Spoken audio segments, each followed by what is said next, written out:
But Savitri व्रत कथा। बहुत समय पूर्व मध्य देश में अश्वपति नामक राजा थे। संतान प्राप्ति के लिए पंडितों की सहमति से भगवती सावित्री देवी की आराधना की।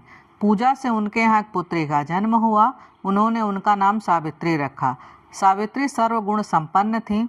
जब वह विवाह योग्य हुई तब राजा ने उन्हें स्वयंवर चुनने को कहा। एक दिन महर्षि नारद राजा अश्वपत के घर आए हुए थे।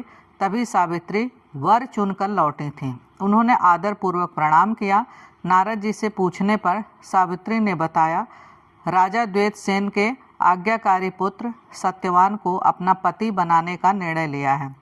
तीनों लोकों में भ्रमण करने वाले नारद जी भूत भविष्य वर्तमान को देखकर राजा से कहा, हे राजन, कन्या ने वर खोजने में भारी परिश्रम किया है। सत्यवान गुणवान धर्मात्मा है, परंतु उसमें एक भारी दोष है, वह अल्पायु है। 1 वर्ष के पश्चात उसकी मृत्यु हो जाएगी।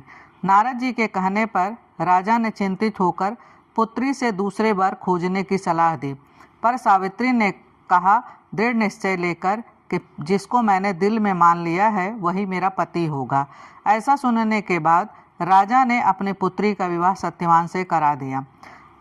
सावित्री अपने पति के साथ अंधे सास ससुर की सेवा करती हुई सुखपूर्वक वन में रहने लगी। नारद के कहे अनुसार सत्यवान के मृत्यु के 3 दिन बचे, तभी से उपवास करने लगे। तीसरे दिन सावित्री ने पितरों का पूजन किया। उसके बाद सत्यवान के साथ वन में जाने को तैयार हुई। सास ससुर से आज्ञा ले ली। सत्यवान लकड़ी काटने के लिए एक पेड़ पर चढ़ा, परंतु सिर में पीड़ा होने से नीचे उतर आया। सावित्री के गोद में सर रखकर लेट गया। तभी सावित्री ने यमराज को सत्यवान का प्राण ले जाते देखा। वह भी पीछे पीछे चल पड़ी। यमराज समझा कर लौट जाने को कहा। सावित्री ने कहा, हे धर्मराज, पति के पीछे जाना ही पत्नी का धर्म है। पतिव्रत के प्रभाव से आपकी कृपा से कोई मेरी गति नहीं रोक सकता। यमराज सावित्री की बातों से प्रसन्न होकर वर मांगने को कहा। सावित्री ने अपने सास ससुर को दिखाई देने का वर मांगा। वर प्राप्त करके भी सावित्री पति के पीछे चलने लगी। यमराज दूसरी बार वर मांगने को कहा। सावित्री ने सास ससुर के खोए हुए साम्राज्य मांगा। उसके बाद भी वह पीछे पीछे चल पड़ी।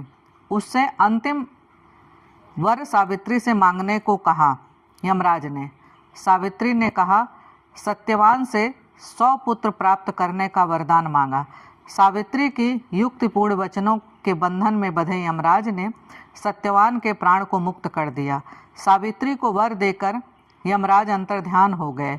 वह लौटकर बट वृक्ष के नीचे आईं। सत्यवान के मृत्यु शरीर में पुनः जीवन का संचार हुआ। इस प्रकार सावित्री ने अपने धर्म का पालन करके अपने कुल सास ससुर का सबका कल्याण किया। इस प्रकार से जो भी स्त्रियां बट सावित्री का व्रत रखती हैं उनका सौभाग्य अटल होता है, पति की लंबी आयु होती है। जय माता दी।